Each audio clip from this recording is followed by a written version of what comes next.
الحمدللہ رب العالمین والصلاة والسلام علی سید الانبیاء والمرسلین اما بعد فاعوذ باللہ من الشیطان الرجیم بسم اللہ الرحمن الرحیم قال اللہ تبارک و تعالی فی القرآن المجید ان اللہ و ملائکتہ یصلون علی النبی یا ایہا الذین آمنوا صلوا علیہ وسلموا تسلیما الصلاة والسلام علیک یا سیدی یا رسول اللہ وعلی آلک واصحابک یا سیدی یا حبیب اللہ الصلاة والسلام علیک یا سیدی یا نبی اللہ وعلی آلک واصحابک یا سیدی یا نور اللہ۔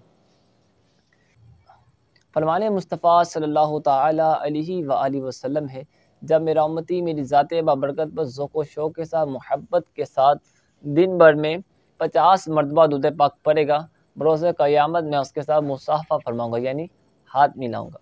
کتنے خوش نصیب شخص ہے وہ خوش نصیب کہ جو مصطفیٰ کریم علیہ الصلوۃ والسلام کے ساتھ مصافحہ کرے گا۔ آپ بھی نیت کر لیجئے اور میں بھی نیت کرتا ہوں کہ انشاءاللہ ہم مصطفیٰ کریم علیہ الصلوۃ والسلام کی ذات بابرکت پر کثرت سے درود و سلام پڑھا کریں گے۔ صلو علی الحبیب صلی اللہ تعالی علی محمد صلی اللہ تعالی علیہ وآلہ وسلم۔ آج کی اس ویڈیو میں آپ جانیں گے انشاءاللہ عز و جل جن کے پاس اولاد نہیں، ٹھیک ہے، اولاد کے وہ طلبگار ہیں، تو وہ اس وظیفے کو پڑھیں گے انشاءاللہ اللہ تعالیٰ ان کو نیک صالح نورینہ اولاد عطا فرمائے گا، ٹھیک ہے۔ جو بیٹے کے طلبگار ہیں، اولاد چاہتے ہیں، اللہ ہمارے پاس اولاد نہیں ہے، چاہے ہمیں بیٹی عطا کر یا بیٹا عطا کر، تو اس کو چاہیے اس شخص کو کہ اگر باپ ہے، ٹھیک ہے، اور کیا کہتے ہیں جو شوہر ہے یا پھر جو اس کی وائف بیوی ہے، وہ اس وظیفے کو یہ پابندی سے پڑھا کرے۔ وہ وظیفہ یہ ہے کہ یہ صرف آپ نے، وظیفہ بہت مختصر ہے، ٹھیک ہے، 10 سیکنڈ کا وظیفہ ہے، اور اس وظیفے کو آپ نے ہر جمعہ کے دن اس وظیفے کو آپ نے پابندی سے پڑھنا ہے۔ وہ وظیفہ یہ ہے یا بارئو،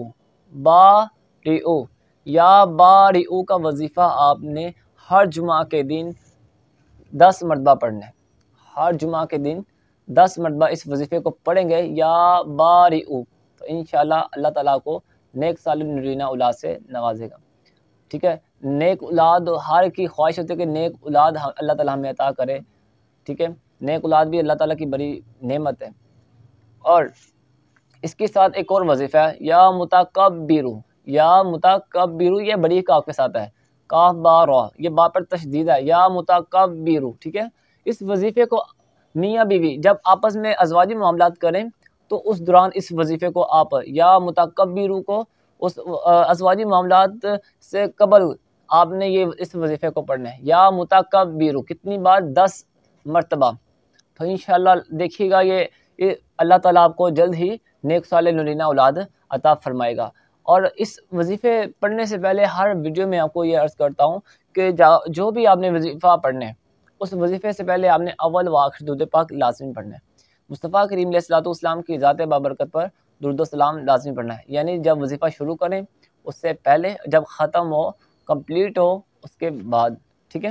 تو انشاءاللہ اس کی آپ کو خوب برکتیں ظاہر ہوں گی۔ اگر جلد رزلٹ نہ ملنے پر مایوسی کا اظہار نہیں کرنا چاہیے، بلکہ اپنے گناہوں کی شامت جاننی چاہیے، اپنے نفس کی شامت جاننی چاہیے، رب کی بارگاہ میں سچی توبہ کرنی چاہیے، اللہ تعالیٰ سے بخشش کی دعا کرنی چاہیے، اور نیک سال اولاد کی بھی دعا کرنی چاہیے۔ ہو سکتا ہے ہمارے ایسے گناہ ایسے کر بیٹھے ہیں جس کی وجہ سے ہمیں اس کا رزلٹ ہی نہیں نظر آ رہا۔ توبہ بھی کریں اپنے گناہوں کی، اور اس وظیفے کو آپ کنٹینیو رکھیں، نماز ساری پڑھیں، درود پاک مصطفیٰ کریم علیہ الصلوۃ والسلام کی ذات برکت پر پڑھیں۔ اور اس وظیفے جو یا باری ہوا، یہ صرف آپ نے جمعہ کے دن ہی آپ نے 10 بار پڑھنا ہے۔ اور جو یا متکبر ہے، یہ ہر ازواجی معاملات سے قبل آپ روزانہ چاہے جیسے بھی آپ کو میسر ہو، آپ یا متکبر، یہ ازواجی معاملات سے پہلے آپ نے یہ 10 بار اس وظیفے کو پڑھنا ہے۔ تو ثواب کی نیت سے اس ویڈیو کو آپ زیادہ سے زیادہ آگے شیئر کیجیے گا، اور اگر آپ میرے چینل پر فرسٹ ٹائم آئے ہیں تو میرے چینل کو لائک کیجیے، سبسکرائب کیجیے گا، بیل آئیکن کو کلک کیجیے گا۔ آپ کے شیئر کرنے کی وجہ سے اگر کسی مسلمان بھائی کا فائدہ ہوتا ہے، اگر اس وظیفے پر عمل کرتا ہے، ایک تو آپ کو ثواب ملے گا، دوسرا اگر اس کو نیک صالح نورینہ اولاد اللہ تعالیٰ عطا فرماتا ہے تو اس کو کتنی زیادہ خوشی ہوگی۔ ہو سکتا ہے اس خوشی کے صدقے اللہ تعالیٰ ہماری مغفرت فرما دے، اللہ تعالیٰ ہمارا بیڑا پار کر دے۔ تو آپ بھی اس ویڈیو کو زیادہ سے زیادہ آگے شیئر کیجیے۔ صلو علی الحبیب صلی اللہ تعالی علی محمد صلی اللہ تعالی علیہ وآلہ وسلم۔